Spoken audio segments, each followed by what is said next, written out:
YouTube channel Sudarshan education में आपका एक बार फिर से स्वागत है।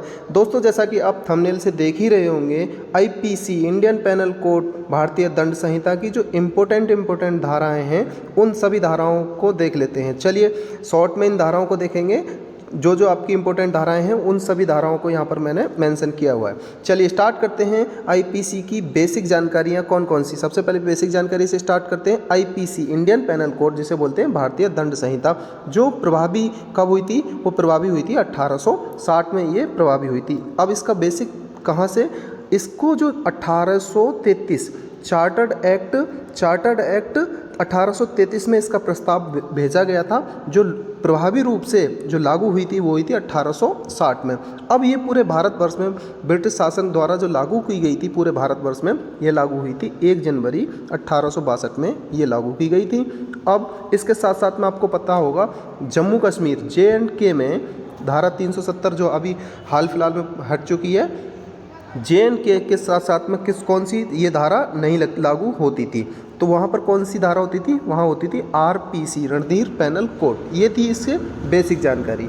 चलिए अब स्टार्ट करते हैं जो इम्पोर्टेंट धाराएं। धारा 21 क्या कहती है आपसे? लोक सेवक की श्रेणी में रखा जाएगा। लोक सेवक की श्रेणी में मतलब जो किसी भी राज्य सरकार या केंद्र सरकार की संचित निधि से वेतन प्राप्त करते हैं उन्हें कहते हैं हम लोक सेवक। ठीक है, जितने भी आपके गवर्नमेंट एम्प्लॉयड होते हैं वो सारे के सारे किस श्रेणी में आते हैं? लोक सेवक की श्रेणी में आते हैं। ठीक है, अब बात कर लेते हैं धारा 34 क्या कहती है आपसे? धारा 34 कहती है आपसे कि सामान्य आशय कई व्यक्तियों द्वारा कोई भी कार्य, मतलब कई व्यक्तियों ने मिलकर किसी भी अपराध को अंजाम दिया है तो वो क्या होगा? अपराध की श्रेणी में माना जाएगा। चाहे किसी व्यक्ति ने अपराध ना किया हो लेकिन वो 4 लोगों के साथ में शामिल हो तो वो भी अपराध की श्रेणी में माना जाएगा।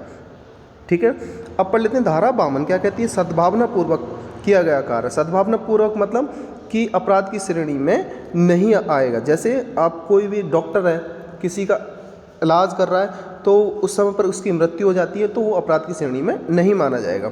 ठीक है, अब कहती है धारा 76 के बारे में पढ़ते हैं। अब धारा 76 कहता है विधि द्वारा अबाध्य अपराध नहीं है। फॉर एग्जाम्पल, इसका एग्जाम्पल क्या है मेरे प्यारे दोस्तों? इसका एग्जाम्पल कोई भी ऑफिसर है, ऑफिसर ने ऑर्डर दिया कि जाके किसी भी बदमाश को, इसका बदमाश या गुंडा उसको मारना है, तो वो उसकी जो मार देता है तो उसके लिए जो मारने पर विधि द्वारा अबाध्य, यहाँ पर पॉइंट लिखा है विधि द्वारा अबाध्य, तो उसके लिए उसको किसी भी उसके अपराध की श्रेणी में नहीं आएगा। ठीक है, नेक्स्ट आपका 79 धारा 79 क्या कहती है? विधि द्वारा न्यायानुमत जो आपका यहाँ पर वर्ड है, विधि द्वारा न्यायानुमत किया गया अपराध की श्रेणी में नहीं आएगा। फॉर एग्जाम्पल, जज ने फांसी सुना दी, अब जल्लाद उसको फांसी देगा तो जल्लाद के द्वारा जो अपराध किया गया है वो क्या होगा? अपराध की श्रेणी में नहीं आएगा। वो धारा किसके अनुसार नहीं आएगा? वो धारा 79 के अनुसार। चलिए नेक्स्ट आपका धारा 81 क्या कहती है? बड़ी हानि, जहाँ पर बड़ी हानि संभव हो वहाँ पर छोटी हानि कर दी जाती है तो वो अपराध की श्रेणी में नहीं आएगा। इसका जनरल एग्जाम्पल मैं बता देता हूँ।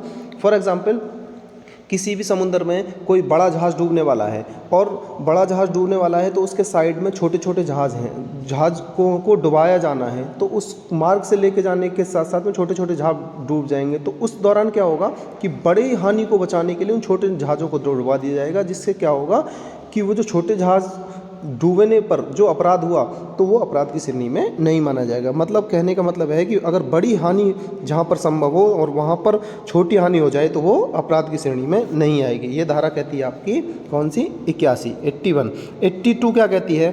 82 कहती है आपके 0 से 7 वर्ष तक के बच्चे का अपराध की श्रेणी में नहीं आएगा। अगर कोई बच्चा है 0 से 7 वर्ष तक का तो उसके द्वारा कोई अपराध कर दिया जाता है तो वो किस अपराध की श्रेणी में नहीं आएगा। ठीक है, अब बात कर लेते हैं धारा 83 क्या कह रही है आपसे?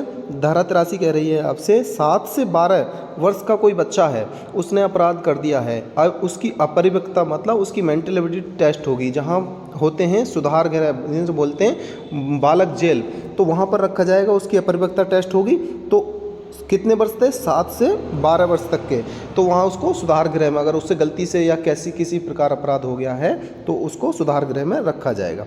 धारा 84 कहती है विकृत यानी कि पागल व्यक्ति द्वारा कोई भी अपराध कर दिया जाता है तो वो अपराध की श्रेणी में नहीं आएगा, धारा 84 कहती है। धारा 85 कहती है आपसे कोई भी मदता मतलब कोई भी शराबी यदि शराब की हालत मदता की हालत में कोई अपराध कर देता है तो वो अपराध की श्रेणी में नहीं आएगा। यानी कि आपका वो किसी नशे में है और नशे की हालत में यदि वो कोई भी अपराध कर देता है तो वो अपराध की श्रेणी में नहीं आएगा। ठीक है, चलिए आगे बढ़ते हैं।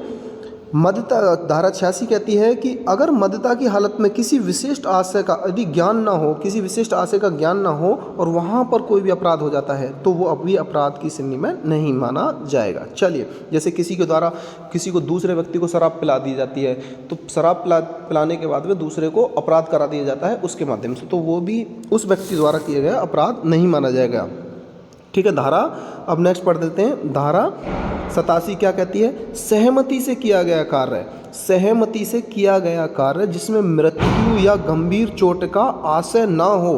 फॉर एग्जाम्पल, इसका एग्जाम्पल हम देख लेते हैं। कोई भी खेल है जैसे कबड्डी या कोई भी, इस दौरान किसी व्यक्ति की मृत्यु या फिर कोई गंभीर चोट लग जाती है तो उसके लिए जो अपराध किया है उसने, तो वो अपराध सहमति अपराध की श्रेणी में नहीं माना जाएगा। तो वही धारा 87 कहती है आपसे। धारा 88 क्या कहती है आपसे, धारा 88 कहती है सद्भावना पूर्वक किया गया कार्य मृत्यु कारित करने का आशय ना हो। जैसे अभी मैंने आपको एग्जाम्पल दिया था डॉक्टर का, डॉक्टर किसी व्यक्ति का ऑपरेशन करता है, ऑपरेशन करते समय उस व्यक्ति की मृत्यु हो जाती है तो व्यक्ति द्वारा उस व्यक्ति का अपराध की श्रेणी में नहीं माना जाएगा, जो मृत्यु होगी वो अपराध की श्रेणी में नहीं होगी। धारा 96 कह रही है आपसे प्राइवेट प्रतिरक्षा में की गई बातें अपराध नहीं होंगी। प्राइवेट प्रतिरक्षा कौन कौन सी हो सकती है, शरीर की और आपकी संपत्ति की। 2 प्रकार की आपकी प्राइवेट प्रतिरक्षा हो सकती है, शरीर या संपत्ति की। ठीक है, तो इसके लिए जो की गई बातें होती हैं वो अपराध की श्रेणी में नहीं आएंगी। नेक्स्ट हम बात कर लेते हैं धारा 98 विकृचित यानी कि पागल व्यक्ति के विरुद्ध अगर प्राइवेट प्रतिरक्षा का जो अधिकार दिया है वो किस में दिया है, 98 में। मान लो कोई पागल व्यक्ति आपको गलती से मार देता है तो उसको हम अपने प्राइवेट प्रतिरक्षा में उसको बचाव करने के लिए उसको अगर हम गंभीर चोट पहुंचा देते हैं तो वो किस अपराध की श्रेणी में नहीं आएगा, तो वो किस में है, धारा 98 में। धारा 99 में क्या कहती है आपसे, ऐसा कार्य जिसके विरुद्ध प्राइवेट प्रतिरक्षा का अधिकार ही नहीं है, मतलब ऐसा कार्य है जिसके विरुद्ध प्राइवेट प्रतिरक्षा का कोई अधिकार ही नहीं है। ठीक है, नेक्स्ट धारा 100 कहती है आपका शरीर की प्राइवेट प्रतिरक्षा। ये इंपॉर्टेंट बात है, शरीर की प्राइवेट प्रतिरक्षा। ठीक है, यहाँ पर बात कर रहा है शरीर की प्राइवेट प्रतिरक्षा के। थोड़ा सा ये दोबारा से मैं इस चीज़ को कर लेता हूँ।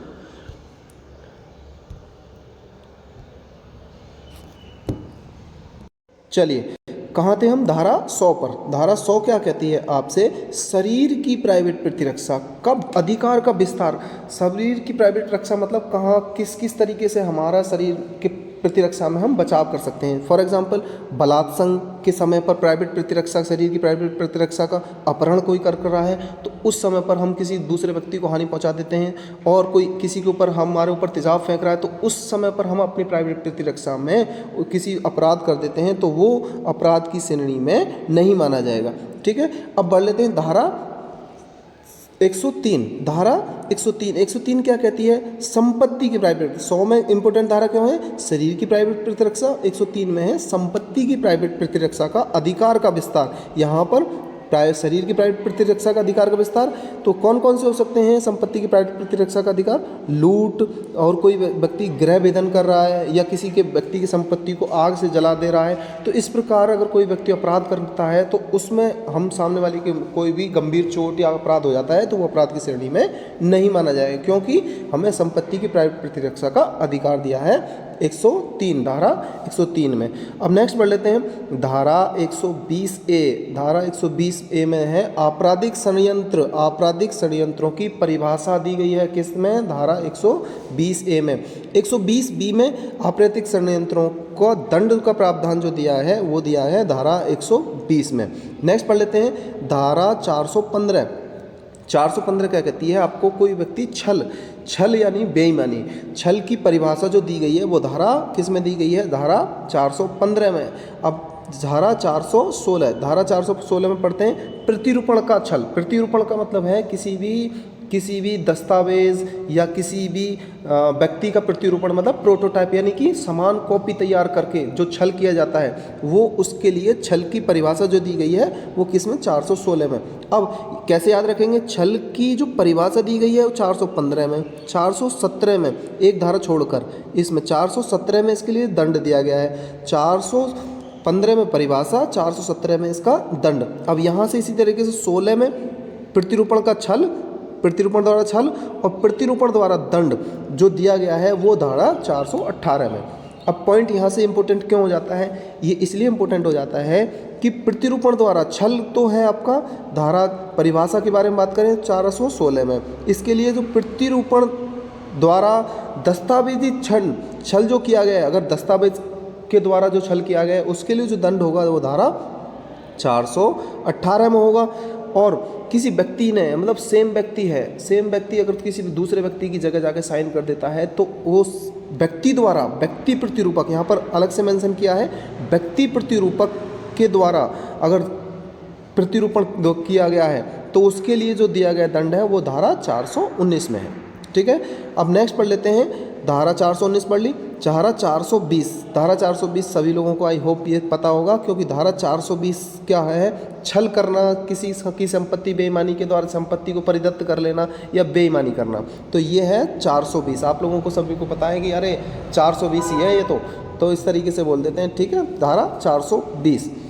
नेक्स्ट धारा पढ़ लेते हैं 463। धारा 463 क्या कह रही है आपसे, धारा 463 कहती है आपकी कूट रचना की परिभाषा। कूट रचना से संबंधित क्या है कि कोई भी झूठा दस्तावेज या झूठा व्यक्ति तैयार करके उसकी कूट रचना करना, यानी कि 463 में दस्तावेज कितने प्रकार के हो सकते हैं, एक लिखित दस्तावेज और दूसरा इलेक्ट्रॉनिक दस्तावेज। इस तरीके की कूट रचना तैयार कर दी किसी व्यक्ति के खिलाफ।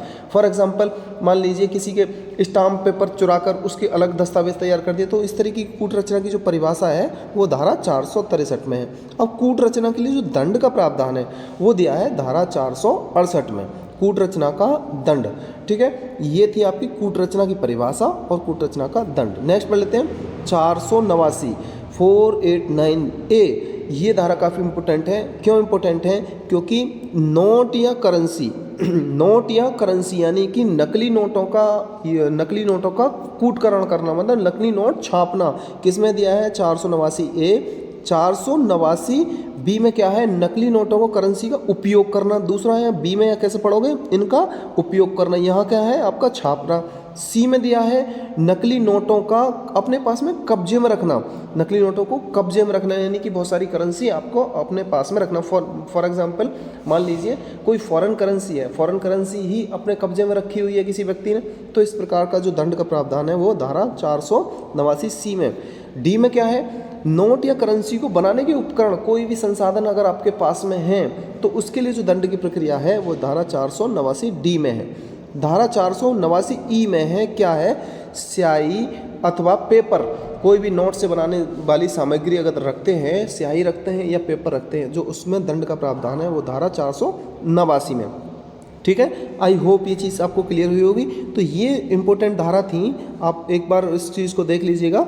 ठीक है, तो इसकी अगर आपको PDF की आवश्यकता है, इस तरीके की PDF आपको चाहिए जो इंपॉर्टेंट हैं, तो आप पर्सनली मुझसे कांटेक्ट कर सकते हैं। और सभी लोगों तो इस वीडियो को शेयर ज़रूर कर दीजिएगा, क्योंकि मैक्सिमम लोग मेरे चैनल को सब्सक्राइब कर लेंगे ताकि ज़्यादा से ज़्यादा लोगों को इस चीज़ की हेल्प मिल सके। अपने फ्रेंड्स को शेयर ज़रूर कर दीजिएगा इस वीडियो को। So thank you for watching.